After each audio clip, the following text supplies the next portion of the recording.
Hello students, my name is Avinash Jadaun and welcome to my channel Tej Padhai. और आज मैं लेकर आया हूँ very very very important theorem, जो कि है theorem number 8.5 class 9th quadrilateral chapter 8। आइए चलते हैं, क्वेश्चन को समझते हैं, फिर थ्योरम का प्रूफ निकालते हैं कैसे इसको सॉल्व करना है। तो देखिए, सबसे पहले हमें क्वेश्चन समझ में आना चाहिए, तभी हम समझ सकते हैं कि इस थ्योरम को कैसे प्रूफ करेंगे। In the quadrilateral each pair of opposite angle is equal then it is a parallelogram. कहा है कि एक क्वाड्रिलेटरल है जिसके अपोजिट एंगल्स आपस में इक्वल है, ठीक है, और उसमें बताया है कि देन इट इज पैरेललोग्राम। क्या ये पैरेललोग्राम होगा? तो हमने मान लिया कि कोई क्वाड्रिलेटरल है, ठीक है।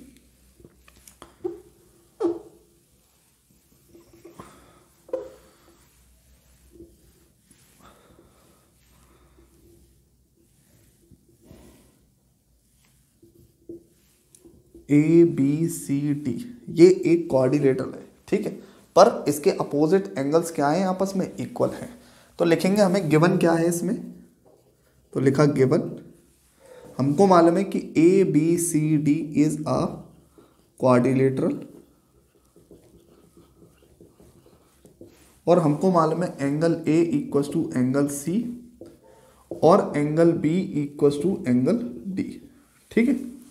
Angle A equal to angle C और angle B equal to angle D है। अब चलते हैं आगे की तरफ। तो हमको दिया है टू प्रूफ। टू प्रूफ क्या करना है हमको? टू प्रूफ करना है कि ए बी सी डी क्या है? एक क्वाड्रिलेटरल है। तो लिखेंगे A B C D is a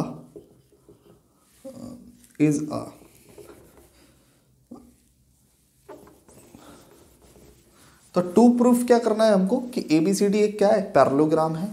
तो देखिए, A B C D is a parallelogram.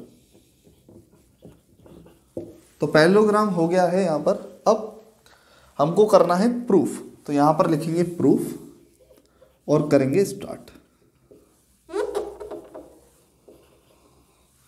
देखिए, प्रूफ में हमको मालूम है कि अगर इसके अपोजिट एंगल्स आपस में इक्वल हैं तो सबसे पहले हम उसी चीज को लिखेंगे जो हमको गिवन है। तो angle A equal to angle C और angle B equal to angle D, ठीक। ये हमें गिवन था, हमने वो सबसे पहले लिख लिया।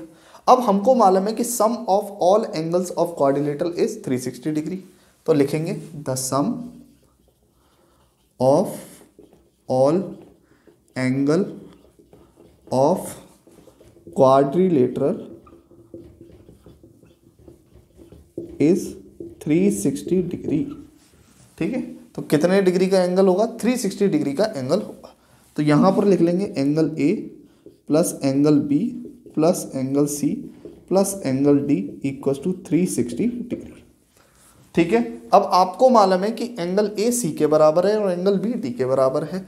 तो यहां पर हम लिख सकते हैं angle A plus angle B plus angle C की जगह हम क्या लिख सकते हैं? ए, तो यहाँ पे लिख दिया ए, और डी की जगह हम क्या लिख सकते हैं? बी, तो angle B equal to 360 degree. अब आपको मालूम है कि एंगल ए और एंगल ए क्या हो जाएगा? 2 एंगल ए, तो यहाँ पर आ जाएगा 2 एंगल ए, और बी प्लस बी कितना हो जाएगा?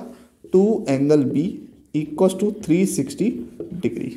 अब आपको मालूम है 2 को कॉमन ले लेंगे, तो यहाँ पर ले लिया 2 एंगल ए ब्रैकेट लगाकर angle B equal to 360 degree. अब 2 को कहाँ भेज देंगे? नीचे। तो यहाँ पर लिख देंगे angle A plus angle B equal to 360 degree upon 2। Cancel कर दिया, कितना आ गया? 180 डिग्री। अब आपको मालूम पड़ चुका है कि angle A plus B, angle A plus angle B कितना आ चुका है? 180 डिग्री आ चुका है। तो हमको मालूम है अगर angle A plus angle B 180 आ सकता है, तो उसी तरीके से एंगल सी और एंगल डी भी क्या आएगा? 180 डिग्री आएगा। इसको मान लेते हैं इक्वेशन फर्स्ट और इसको मान लेते हैं इक्वेशन सेकेंड। अब आपको मालूम है एंगल ए और angle A plus angle B 180 है और angle C plus angle D 180 है।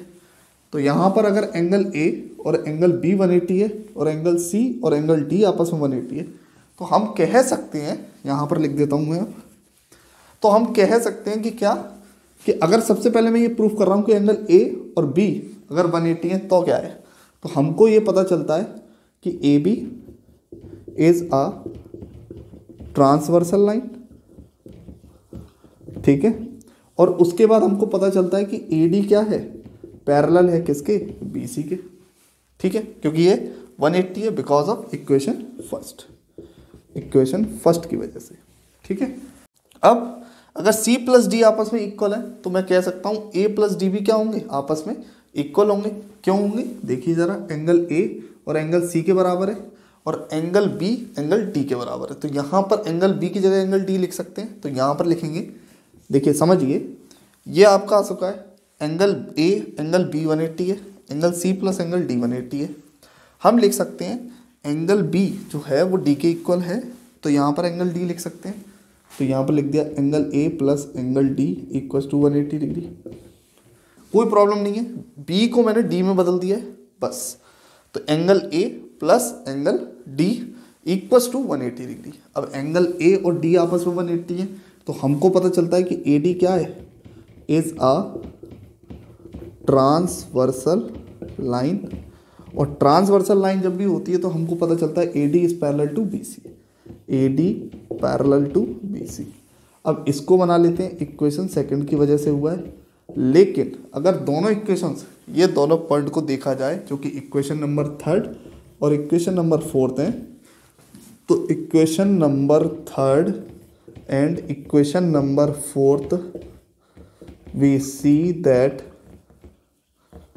हमको पता चलता है कि अगर दोनों लाइंस आपस में पैरेलल हैं तो ये क्या है, एक पैरेललोग्राम है। So it is a parallelogram. तो दिस इज अ पैरेललोग्राम, तो ये क्या है, पैरेललोग्राम है। आई होप आपको क्वेश्चन समझ में आया होगा, थ्योरम बहुत इजी थी। अगर वीडियो अच्छी लगी हो तो वीडियो को लाइक करें, चैनल को सब्सक्राइब करें। मिलते हैं नेक्स्ट वीडियो में, तब तक के लिए बाय बाय।